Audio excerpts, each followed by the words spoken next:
Good afternoon, guys. Goedemiddag.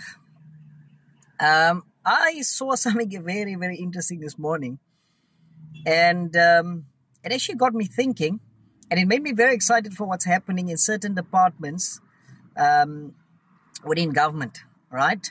And in this particular case, it's in the Department of Correctional Services. I always had a sense when Peter Groenewald became the Minister of Correctional Services, things were going to turn around, right? I always had that sense.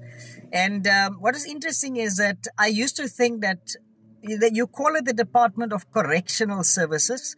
And if you obviously break that up, correctional services, you're trying to help inmates to correct their way of thinking, to correct their way of life, to correct their form and how they live and what got them to end up in prison initially. And so I always thought, you know what is the point of having all these prisoners go and fill out jails? And you provide them with food, you provide them with a place to sleep, you allow them to clean themselves. But they're just sitting there, and I don't know what people are doing when they're inside the prison. But some of the guys sitting there are skillful. You know, there's a lot of skills that's sitting inside the prison cells, and it's not being utilized.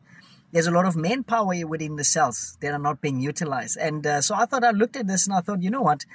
How amazing would it be if we can get these guys to build schools, to build roads, if we can get them to build society so that they can become something and also mean something to society.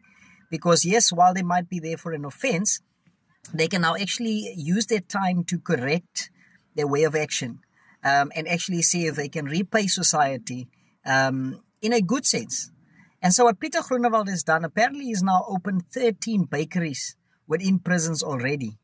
Now, there's several reasons for this, and obviously it's costing them a lot of money to open these bakeries. Apparently, one of them cost about 7 million rand, which he says within 2.5 years, they would have made that 7 million rand back on the amount of savings they would have accumulated from not buying bread from the outside.